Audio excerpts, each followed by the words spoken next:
on continue avec les demi-orques, une nouvelle race qui est très intéressante à découvrir par rapport à leur culture et leur roleplay. Donc, les demi-orques sont très particuliers parce qu'ils vivent dans un constant état, dépendamment de dans quelle région tu es, bien sûr, de peur, mais en même temps, ils sont très...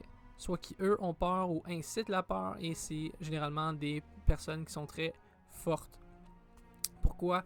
Ben, le sang orc, c'est vraiment simple. Tu as des traits beaucoup plus orcish, tu as une apparence qui est plus menaçante, qui est plus agressive, si on veut. Donc, ça peut faire peur à certaines personnes. Puis, ça peut aussi se manifester de différentes façons pour question d'être demi-orc. Ensuite de ça, les demi-orcs, dépendamment dans quel type de région ont été élevés, peuvent être en ville, ça peut être plus éloigné, puis ça peut carrément être en tribu aussi. Bien sûr, comme que vous le devinez, les demi-orcs, souvent, ça peut être cause de viol dans l'univers de Donjons Dragons, ça peut être cause aussi d'alliance simplement avantageuse, ça peut aussi être une relation purement amoureuse particulière. Fait que ça peut vraiment être beaucoup de choses. Pas obligé de se limiter à ce niveau-là non plus.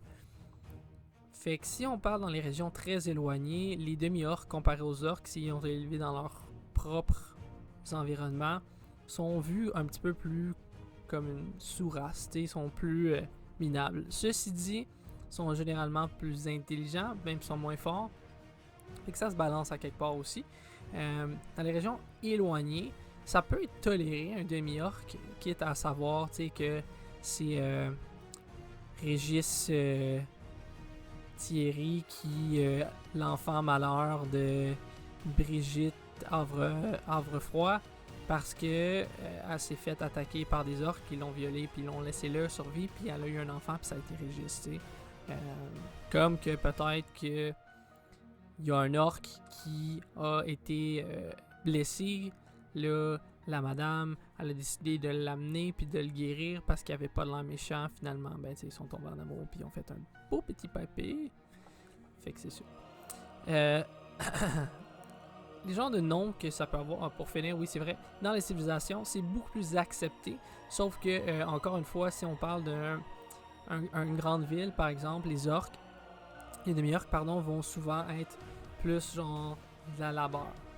Ils sont plus forts, sont plus costauds, puis la noblesse n'a pas nécessairement envie de voir genre une créature de ce genre-là. Fait que généralement, ils vont avoir des emplois, ils vont être capables de survivre, mais ils vont avoir des emplois un petit peu plus dark. Fait que, quitte à des voleurs, des bandits, des bouncers, des barmen, des gens qui vont être un peu plus dans le nightlife. Donc, les noms. Quel genre de nom a un demi-orc?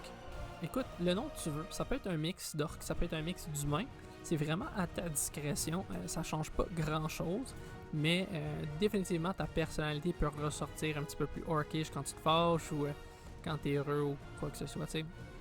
Est-ce que tu as des cornes, tu as tes oreilles un peu plus pointues? Est-ce que ta peau est de couleur différente? Est-ce que tu as plusieurs cicatrices qui ont montré justement où c'est que tu as été élevé? Ou ça peut être plein d'affaires.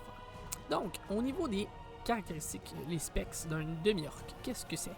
On parle de plus 2 en force et plus 1 en constitution. Déjà là, on parle de quelqu'un d'assez costaud. Ensuite de ça, un demi-orc va être d'âge mature à 14 ans, longévité de vie approximativement la même qu'un humain. L'alignement d'un demi-orc, c'est généralement aussi tendant vers le chaotique. Pourquoi? Parce qu'il y a du sang orc. C'est ça. La taille, on parle aussi une taille moyenne. Déplacement, on parle de 30 pieds aussi, donc 6 cases.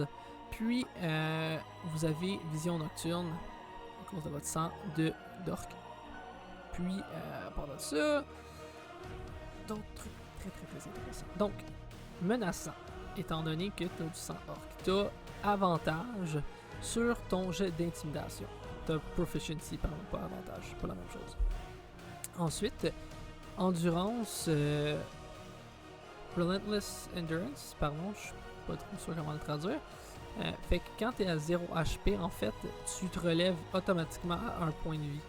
Fait que si quelqu'un te frappe après, là, tu crèves. Tu sais, c'est comme si, genre, t'as un coup d'adrénaline, genre, puis tu rentres quasiment comme en frenzy, puis tu restes encore en vie avec un PV, là, t'es comme... Tu sais, c'est ça. Savage Attack. Toi, qui veux jouer un barbare, et qui veut prendre une épée à 2 mains, ou un marteau à 2 mains, pour rouler 2d6, et qui roule un 20, qu'est-ce qui t'arrive? Eh bien, écoute-moi. Non seulement tu vas rouler 2 fois tes jets de dégâts, mais tu vas rajouter une autre fois tes jets de dégâts. Donc tu vas rouler 6d6 pour tes dégâts, plus ta force. C'est pas beau ça? Essentiellement, ce que ça fait, c'est que tu vas pouvoir rouler un dé de dégâts additionnel quand tu es un demi-orc et tu crit. Fait que ça peut être intéressant aussi, même si tu joues un rogue. Ça peut être très très très violent. Donc, t'es vraiment corps à corps. Tu peux, écoute, tu veux jouer un warlock, tu veux jouer un ranger, tu veux jouer un guerrier qui se bat à l'arc, c'est pas grave, t'as le droit. Amuse-toi, c'est Donjon Dragon, tout est possible. Donc, pardon, le langage, bien sûr, vous parlez le commun et l'orc. C'est vraiment simple, c'est le fun, c'est beau. Je vous souhaite une excellente journée.